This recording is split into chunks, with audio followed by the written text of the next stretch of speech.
Alright, I'm going to break down the technical analysis behind the LOCM trade. There's a lot to learn on this one. Obviously, we've traded it successfully 2 times already. The first time in through here, the second time on the pullback, and then in through here. So 2 big wins on LOCM, and I'm hoping that this will be number 3. Now, if you're new or if you forgot, I added 5K shares here at 361. When it started to move up the next day, I thought I had timed it perfectly. I picked up another 5K shares at 375. Now let me grab a line here to show you why I dropped 5,000 a couple of days later, 5,000 shares a couple of days later. Alright, so here is why I grabbed shares initially. Alright, you see that support line here? So I grabbed shares here at 361. Then I grabbed more shares here. So I had 10,000 shares. When it broke support right here, I dropped 5,000 shares because it was too big of a position to carry down into the next support range, which is in through here. So let's change this to a dotted line. That makes it a little bit easier to see. And grab another line, put it in through here. Now if you go back and look, when I first alerted LOCM, indicating that I had picked up shares, and I believe I mentioned it in the Sunday swing as well, I talked about if it fell through 350, I would look to pick up more shares off of support at 322, and that's because it's the 52-week low. If you take a look at the price action here, and if I extend this line a little bit further, as a matter of fact, I'm going to get rid of that line and go with a full line here so it's easier to see. Alright, so it's not hard to see why I wanted to grab more shares if it dipped and averaged down. So even though I sold some shares here, my plan was always to add more shares down here.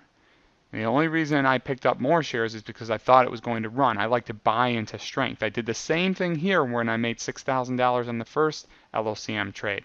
Remember, I bought 5,000 shares in through here. I think it was this day right here.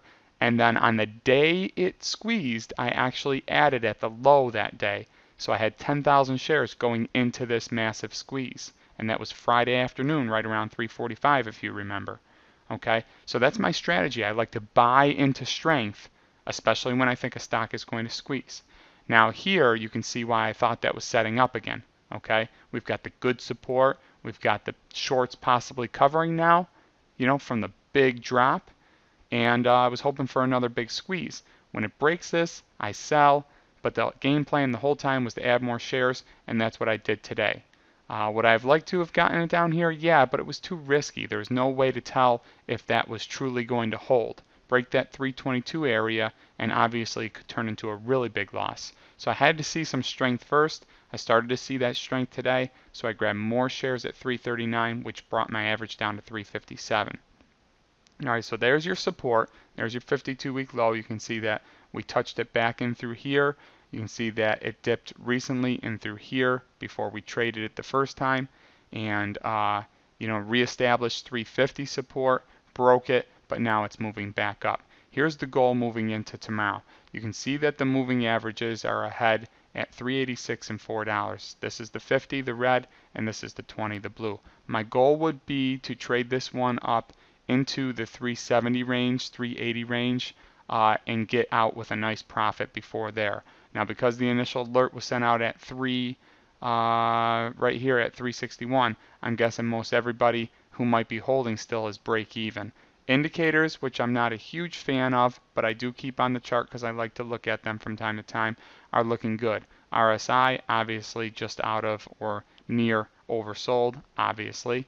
MACD turning, and you'll probably see a signal line cross if it continues to go bullish.